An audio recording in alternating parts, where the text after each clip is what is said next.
Although I would like the fame and the fortune, in reality, all I need is just a portion of God's kingdom to be satisfied. I need God, so I strive.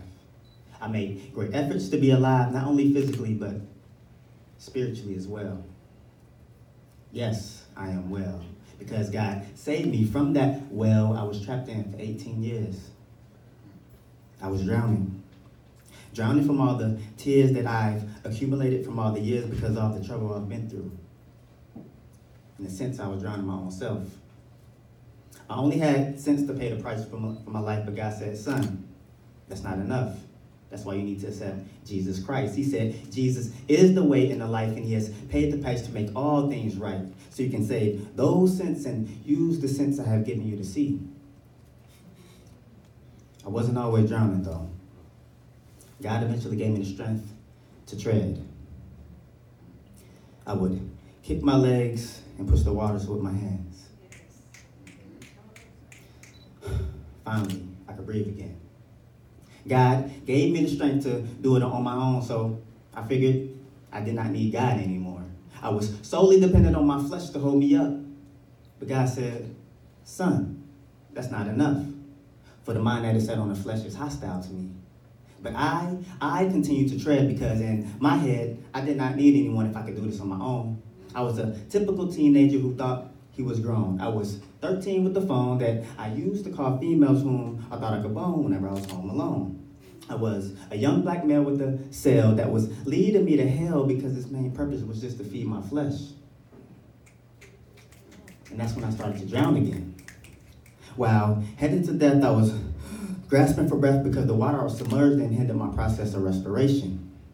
Too much fornication led to the separation of my God and I. Now let's put the emphasis on I. I is singular, meaning one. And God says you're not the one, but you're part of one body, so I need you to do your part to make it work. He says, son, you can't do the work I have for you while playing in dirt. He said, I am trying to prepare you for the world. You have been submerged in this water all this time, not being able to breathe, but yet you still have life. And now that I gave you a bit of independence, you thought you didn't need me. He said, but I am God. I seen you while you were under the fig tree. You see, you're like a fetus in an amniotic sac. You have been alive because you were solely dependent on me, but you didn't realize that I was your source of respiration. Not only respiration, but I'm here for restoration as well.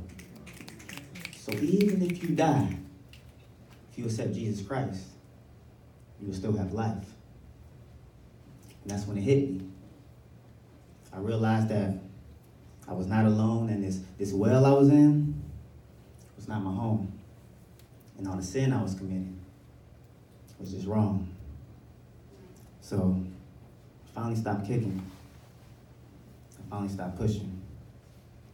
And then I hit the bottom. And at this low point in my life, I accepted Jesus Christ as my Lord and Savior and became dead to sin. But to my surprise, I was able to open my eyes and I seen a light shining from above.